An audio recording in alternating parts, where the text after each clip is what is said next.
Respirez ce bon air de Air Liquide. Je suis un peu dégoûté. Ce matin, j'ai vu les résultats, le chiffre d'affaires plutôt de Air Liquide, et franchement, il était pas bon. Il avait loupé le consensus. J'étais ouais, super, je vais pouvoir en reprendre. Je me suis dit, on va se taper du -5, du -6, ça va chuter. Elle est vachement haute. Une espèce de Kering bis, on va dire, parce que Kering, pour le coup, elle a chuté. Et je vois en pré-market, je vois que ça fait rien. Je vois que ça chute, mais pas beaucoup. 0,90. Je me dis, ouais, c'est quoi ça? Qu'est-ce qu'elle me fait? Et derrière, les marchés ouvrent. Alors bon, ça a un peu plus chuté. On est à -87, puis qu'est-ce que tu veux? On est à 187 euros. Moi, je m'attendais à -6, quoi. Tu vois, un truc vraiment, ça chute, quoi. Ça chute pratiquement pas.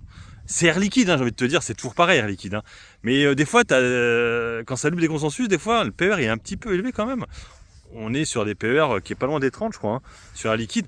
Donc tu te dis, ça pourrait quand même un peu se péter la gueule, quoi, histoire qu'on puisse en racheter, tranquille. Mais non, elle veut pas. Donc moi, je pense qu'on va rester à 4 actions. Je vois pas. En fait, si j'en rachète une, je vais passer au-dessus des 180 maintenant. Donc ça me fait un peu chier d'avoir un PRU aussi élevé.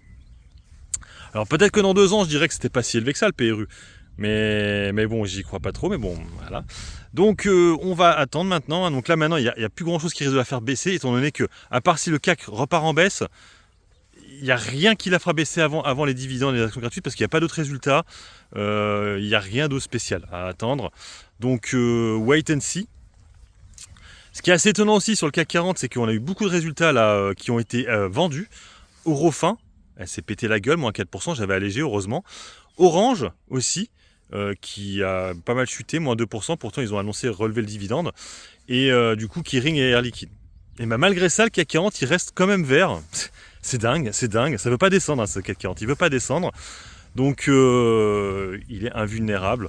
En fait, il descendra avec les dividendes, mais bon, dans la réalité, il descend pas vraiment en fait. C'est juste qu'il verse les dividendes. Ils vont commencer à arriver. LVMH commence, je crois que c'est jeudi. Ouais, je crois que c'est demain. C'est demain, en même temps que les résultats de Interparfums, qui montent pas mal en ce moment. Ça me fait plaisir. Je suis enfin en plus-value de nouveau sur Interparfums. J'ai 1000 euros. Là, pour le coup, j'aurai 2 actions gratuites sur Interparfums. Là, je les aurai parce que ça coûte moins cher. Et là, pour le coup, elle est en retard. C'est pour ça que c'est plus facile pour moi d'en prendre, parce qu'en fait je trouve qu'on n'est pas à des plus hauts historiques. Air Liquide, on n'est pas à des plus hauts historiques, c'était 200 euros les plus hauts historiques, mais ça me fait quand même chier de me dire putain, j'apprends quand même à 180, alors qu'à l'époque je l'avais vendu à 160, 180, je crois, un truc comme ça. C'est pas logique, quoi. Bref, donc Air Liquide déçoit le consensus, mais malgré ça, si, ça chute quand même, mais pas tant que ça. Et peut-être que demain ça repartira déjà dans le vert.